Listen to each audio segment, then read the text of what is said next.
Married, by morning. Chapter 1. Hampshire, England. August 1852. Anyone who had ever read a novel knew that governesses were supposed to be meek and downtrodden. They were also supposed to be quiet, subservient, and obedient, not to mention deferential to the master of the house. Leo, Lord Ramsay, wondered in exasperation why they couldn't have gotten one of those. Instead, the Hathaway family had hired Catherine Marks, who, in Leo's opinion, cast an unflattering shadow upon the entire profession. It wasn't that Leo found fault with Marks's actual abilities. She had done an excellent job of instructing his two youngest sisters, Poppy and Beatrix, in the finer points of social etiquette. And they had needed an inordinate amount of help, since none of the Hathaways had ever expected to mingle in the upper circles of British society. They had been reared in a strictly middle-class environment, in a village west of London. Their father, Edward Hathaway, had been a medieval history scholar, considered a man of good blood but hardly an aristocrat.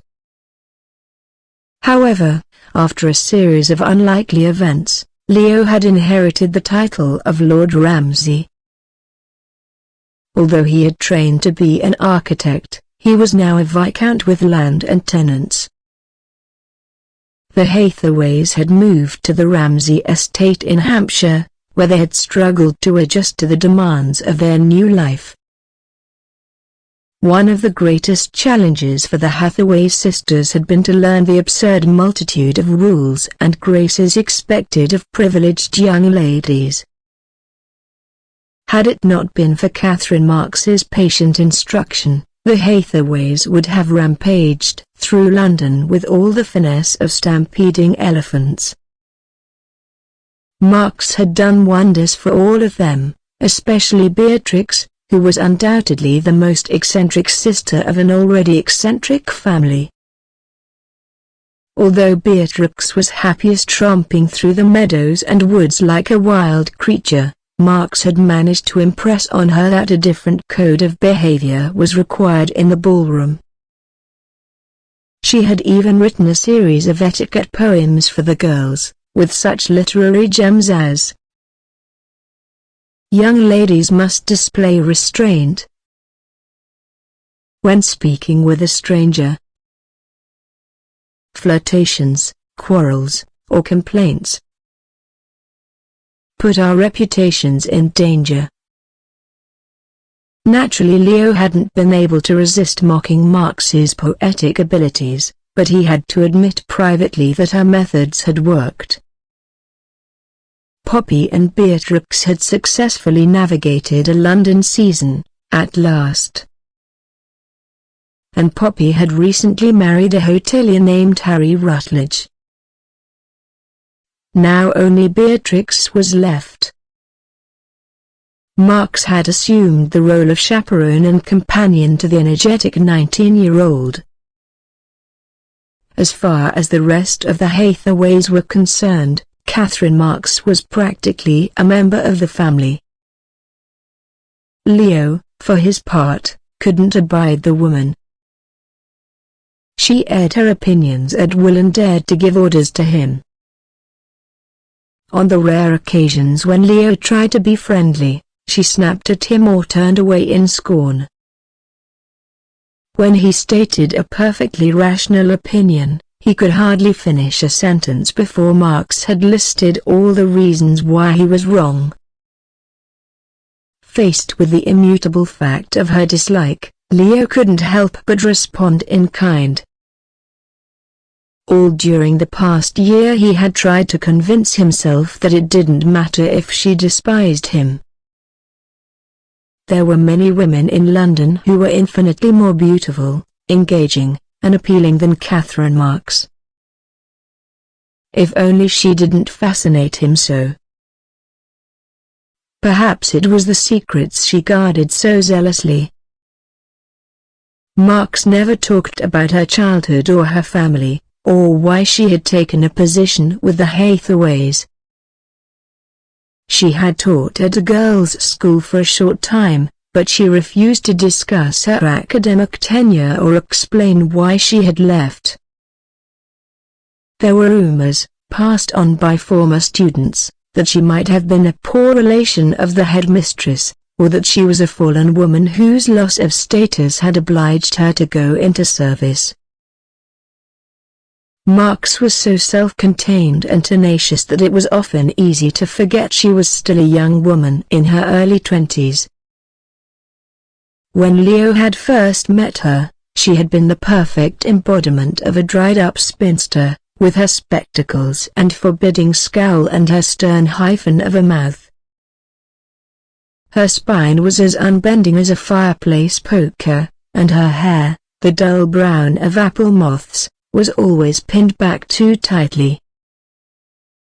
The Grim Reaper, Leo had nicknamed her, despite the objections of the family. But the past year had wrought a remarkable change in Marks. She had filled out, her body slender but no longer matchstick thin, and her cheeks had gained color. A week and a half ago, when Leo had arrived from London, he had been absolutely astonished to see Marks with light golden locks. Apparently she had been dyeing her hair for years, but after an error on the part of the apothecary, she had been forced to abandon the disguise. And whereas the darker brown locks had been too severe for her delicate features and pale skin, her own natural blonde was stunning.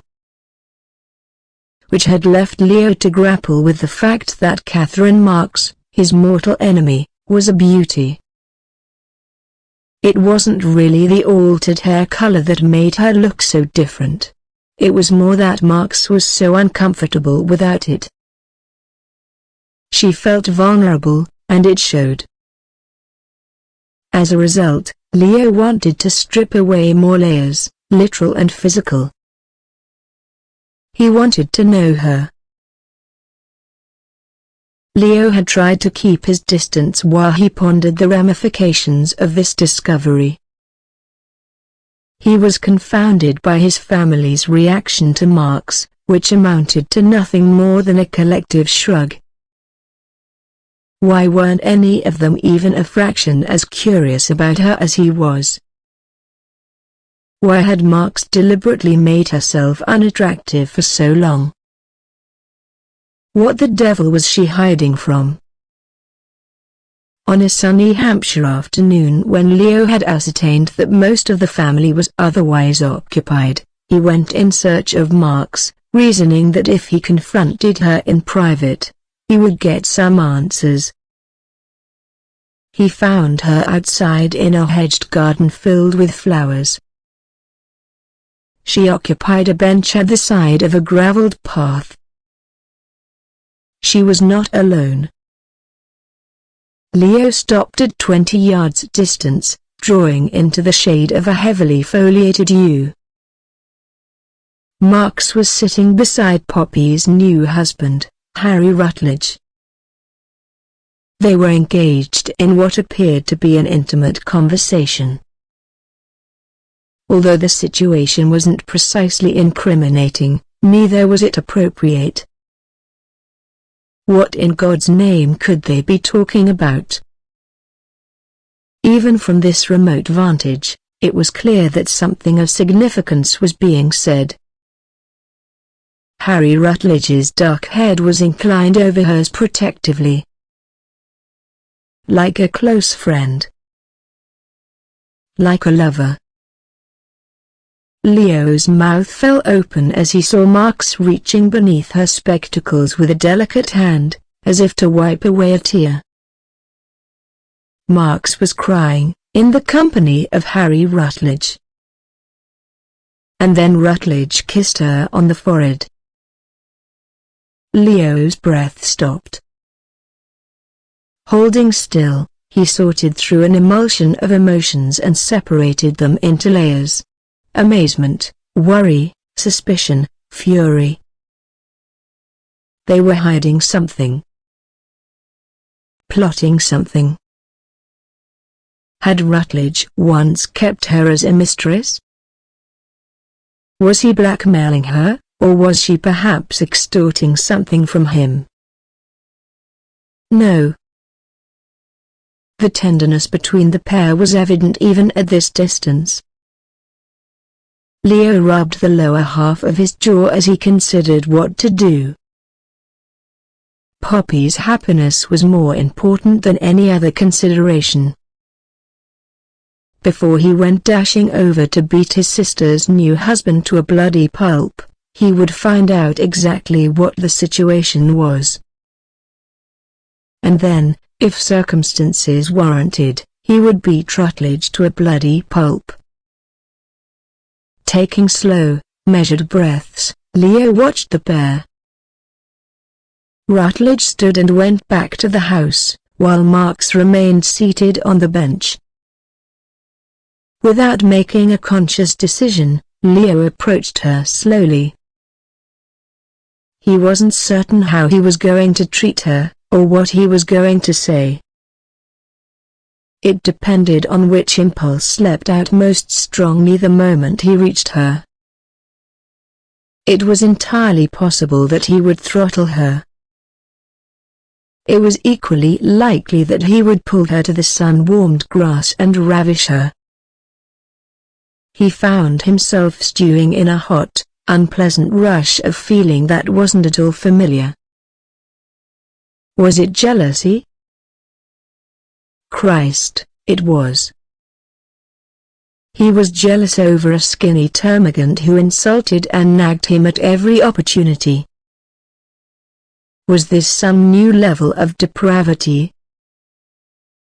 Had he developed a spinster fetish? Perhaps it was her very reserve that Leo found so erotic. He had always been fascinated by the question of what it would take to demolish it. Catherine Marks, his fiendish little adversary, naked and moaning beneath him. There was nothing he'd ever wanted more. And that made sense, actually, when a woman was easy and willing. There was no challenge in it. But taking Marks to bed, making it last a long time, tormenting her until she begged and screamed. Now, that would be fun. Leo walked toward her casually, not missing the way she stiffened at the sight of him. Her face became pinched and unhappy, her mouth strict. Leo imagined taking her head in his hands, kissing her for long lascivious minutes, until she was limp and gasping in his arms. Instead he stood with his fists in his coat pockets, surveying her without expression. Care to explain what that was all about? The sun glinted on the lenses of Marks's spectacles, momentarily obscuring her eyes. You've been spying on me, my lord? Hardly. Whatever spinsters do in their personal time doesn't interest me in the least. But it's difficult not to notice when my brother-in-law is kissing the governess out in the garden. One had to give Marks credit for composure. She showed no reaction except for the tightening of her hands in her lap. "One kiss," she said. "On the forehead." "It doesn't matter how many kisses, or where they landed. You're going to explain to me why he did it. And why you let him. And try to make it credible. Because I'm this clumsy." Leo held his thumb and forefinger a mere quarter-inch apart to dragging you bodily to the coach road and putting you on the next cart bound for London. "Go to the devil," she said in a low voice, and sprang to her feet. She had taken only 2 strides before he caught her from behind. Don't touch me. Leo turned her to face him, controlling her easily. His hands closed over her slender upper arms. He could feel the warmth of her skin through the thin muslin of her sleeves. As he held her, the innocent scent of lavender water rose to his nostrils. There was a faint dusting of talc at the base of her throat. The fragrance of her reminded Leo of a freshly made bed with pressed sheets. And oh, how he wanted to slip into her. You have too many secrets, Marks. You've been a thorn in my side for more than a year, with your sharp tongue and your mysterious past. Now I want some answers. What were you discussing with Harry Rutledge? Her fine brows, several shades darker than her hair, gathered in a scowl. Why don't you ask him? I've asked you. Met with her mulish silence, Leo decided to provoke her. Were you a different kind of woman, I'd suspect you of casting your lures at him. But we both know you don't have any lures, don't we? If I did, I certainly wouldn't use them on you. Come, Marks, let's attempt a civil conversation. Just this once. Not until you take your hands off me. No, you'd only run. And it's too hot to chase after you. Catherine bristled and pushed at him, her palms flattening against his chest. Her body was neatly packaged in stays and laces and countless yards of muslin. The thought of what was beneath, pink and white skin, soft curves, intimate curls, aroused him instantly. A shiver ran through her, as if she could read his thoughts. Leo stared down at her intently. His voice softened. Are you afraid of me, Marks? You, who bludgeon and cut me down to size at every opportunity. Of course not, you arrogant ass. I only wish you would behave like a man of your station. You mean like a peer? He raised his eyebrows mockingly. This is how peers behave. I'm surprised you haven't noticed by now. Oh, I've noticed.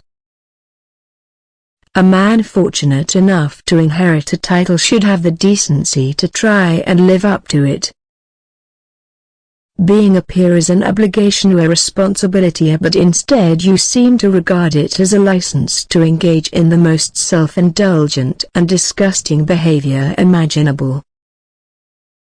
Moreover, Marks, Leo interrupted in a velvety tone, that was a perfectly wonderful attempt at distracting me. But it's not going to work. You're not getting away from me until you tell me what I want to know. She swallowed hard and tried to look everywhere but at him, which wasn't easy when he was standing right in front of her. The reason I was talking privately with Mr. Rutledge. The scene you witnessed. Yes. It was because Harry Rutledge is my brother. Half-brother. Leo stared at her down-bent head, trying to absorb the information. The sense of being duped, betrayed, ignited a bonfire of rage. Holy hell. Marks and Harry Rutledge were siblings? There could be no good reason, Leo said, for such information to have been kept secret. The situation is complicated. Why have neither of you said anything before now? You don't need to know. You should have told me before he married Poppy. You were obligated. By what? Loyalty, damn you. What else do you know that might affect my family? What other secrets are you hiding? It's none of your business, Catherine shot back, now twisting in his grip. Let me go. Not until I find out what you're plotting.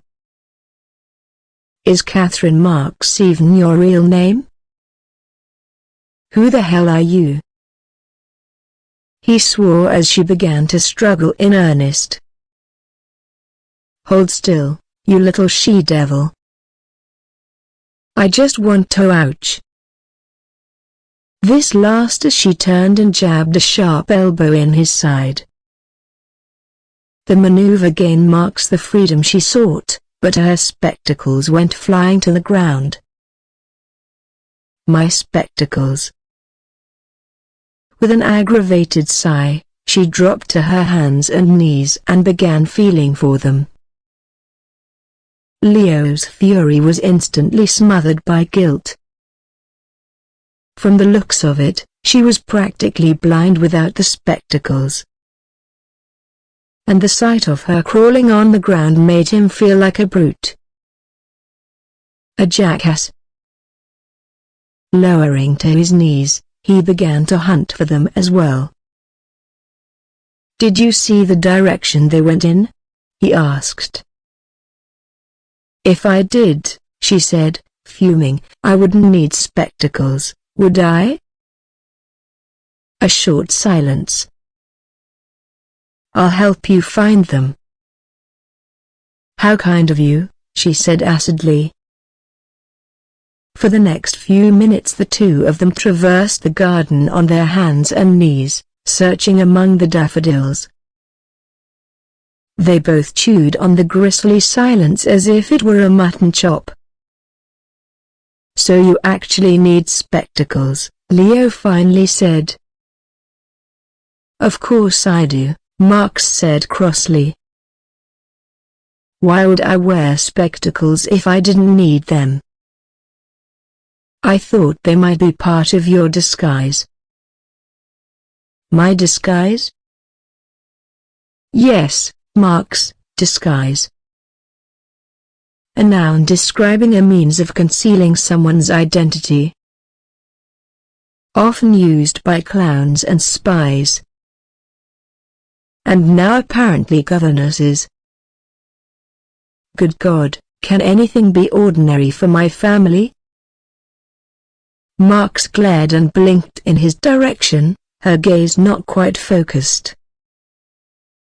For a moment, she looked like an anxious child whose favorite blanket had been set out of reach. And that caused an odd, painful twinge in Leo's heart. I'll find your spectacles, he said brusquely. You have my word. If you like, you can go into the house while I keep searching. No, thank you. If I tried to find the house on my own, I'd probably end up in the barn.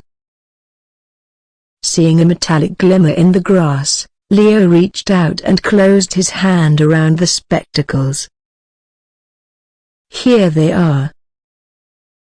He crawled to Marks and faced her in an upright kneeling position. After polishing the spectacle lenses with the edge of his sleeve, he said, hold still. Give them to me. Let me do it, hardhead. Arguing comes to you as naturally as breathing, doesn't it? No, it doesn't, she said immediately, and colored as he gave a husky laugh. It's no fun to bait you when you make it so easy, Marks. He placed the spectacles on her face with great care, running his fingers along the sides of the frame, viewing the fit with an assessing glance. Gently he touched the tips of the earpieces. They're not fitted well. He ran an exploring fingertip over the upper rim of one ear. She was remarkably pretty in the sunlight, her grey eyes containing glimmers of blue and green, like opals. Such small ears, Leo continued, letting his hands linger at the sides of her fine-boned face. No wonder your spectacles fall off so readily. There's hardly anything to hang them on. Marks stared at him in bewilderment. How fragile she was, he thought. Her will was so fierce, her temperament so prickly, that he tended to forget she was only half his size.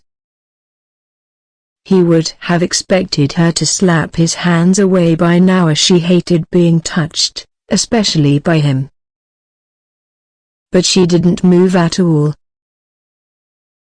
He let his thumb brush the side of her throat, and felt the tiny undulation of her swallow. There was something unreal about the moment, something dreamlike. He didn't want it to end. "Is Catherine your real name?" he asked. "Will you at least answer that?"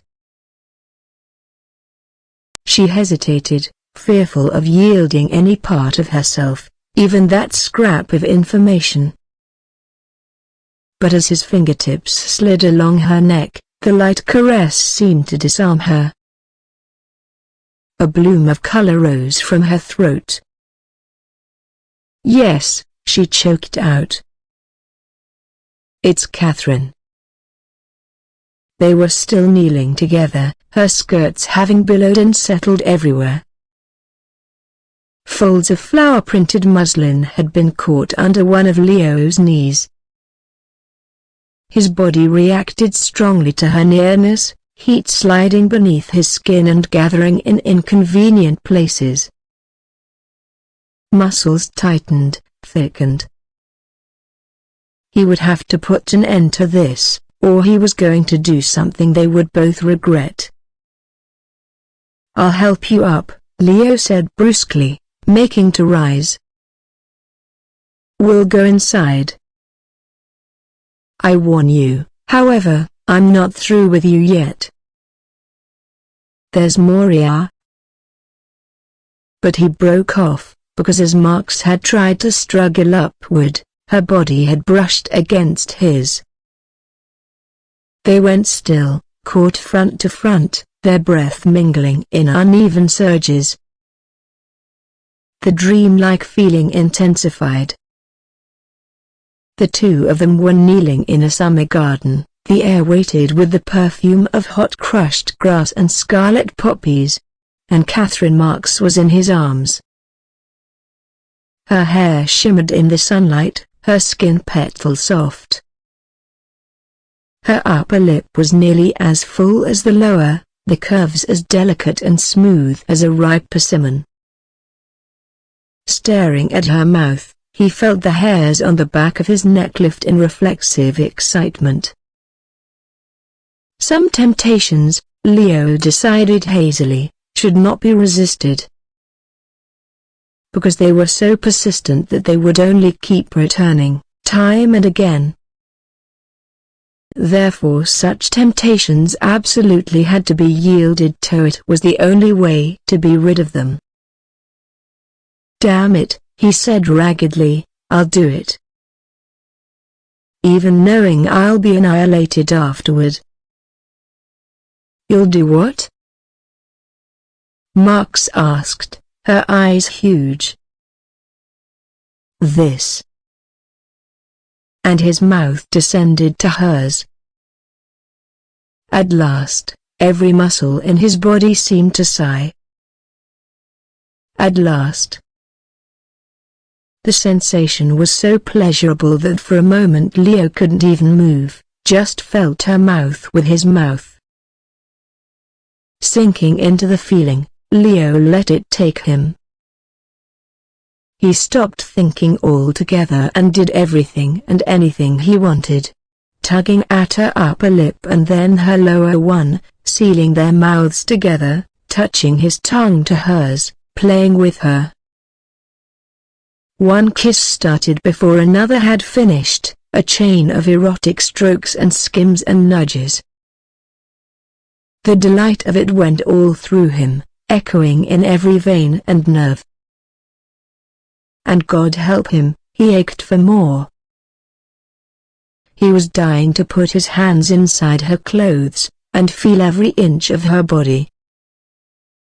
He wanted to drag his mouth over her in intimate trails, kiss and taste every part of her. Marks responded helplessly, curling her arm around his neck. She moved against him as if sensation were coming from all directions. And it was. They both struggled to press closer, tighter, their bodies pursuing a new and unsteady rhythm. Had they not been separated by so many layers of clothing, it would have been outright lovemaking.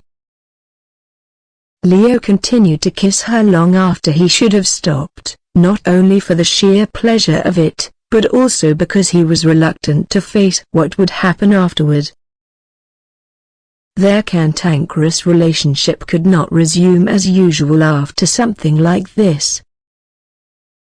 It had been set on a new track with an unknown destination, and Leo was certain that neither of them were going to like where it led.